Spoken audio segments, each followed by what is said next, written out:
This is TechCrunch.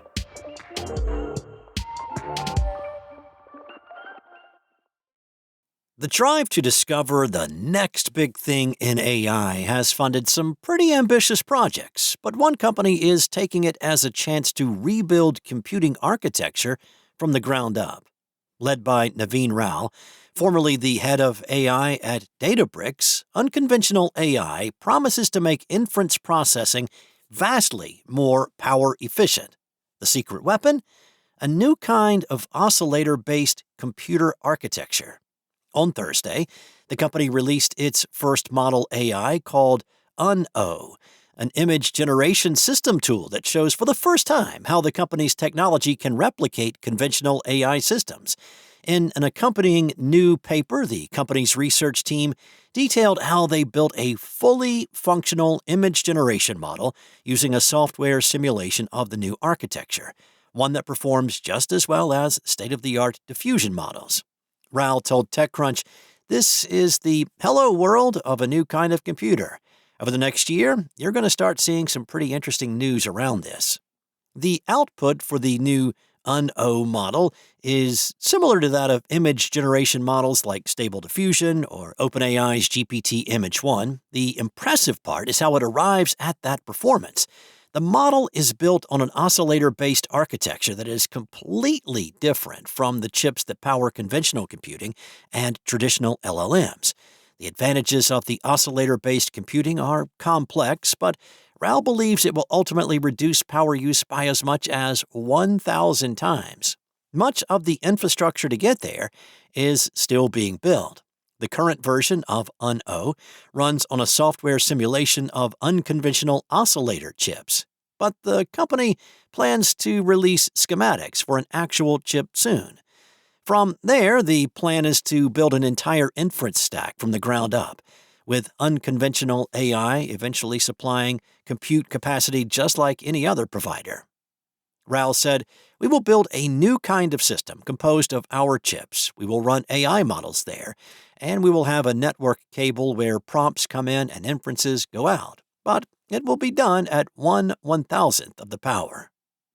It's a stunningly ambitious goal, particularly for a company that still counts less than 50 employees. But given the scale of the AI build-out and the anticipated cost of meeting the growing demand for inference, it may be one of the few efforts to meet the scale of the problem.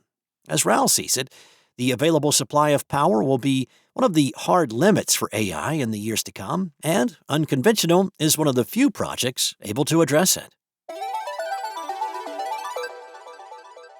Market research provider Klue, which was hacked earlier this month in a breach that allowed cyber criminals to steal reams of data belonging to several of its customers, said that it is communicating with the hackers. TechCrunch has also learned that the company believes that the group is deleting the stolen data. The company said, "We continue to communicate with the threat actor we have been in contact with, Icarus. Icarus told us they are taking steps to delete the data taken from Klue customers. The Icarus site remains down, and we have indications that Icarus is indeed taking steps to delete data taken from Klue customers." On Monday, Klue confirmed that hackers broke into its system on June 12th and stole an unspecified amount of data from an unspecified number of its customers. Since then, several Klue customers have confirmed they were affected by the breach, including Gong, HackerOne, Huntress, Insurity, LastPass, OneTrust, Recorded Future, ReliaQuest, Sprout Social, and Tanium. At the time, the hacking group Icarus was threatening Klue to release the stolen customers' data in an attempt to extort the company. As of Thursday morning, though, when TechCrunch checked, the Icarus website appears to be down, which is also what Klue privately told its customers. While all this seems to point to a resolution, the hack got messier in the last couple of days. According to Klue, Icarus told the company that there is a second gang of hackers that is trying to extort its customers directly. This unnamed gang posted a list of allegedly affected companies on its own website, which TechCrunch has seen, where they claimed to have stolen Klue's customer data directly from Icarus. The hackers also alleged that Klue paid an Icarus operator who is a teenager living somewhere in the UK or adjacent countries. TechCrunch has obtained no independent verification that Klue paid Icarus, nor could we determine why the Icarus website is down. A Klue spokesperson did not immediately respond to a request for comment. Now, according to the hackers, this person made a mistake that allowed them to connect to the server where the operator was keeping the stolen Klue's customer data. The cybercriminals wrote in a message on the site where they claimed there are 195 affected Klue customers in total. Pay the ransom or we will leak everything if you no pay us. In its Thursday update to customers, Klue said, Icarus told us that the other party has only samples of data for a subset of customers, not all of the data. Icarus has asked us to inform Klue customers to not make payment to this other party.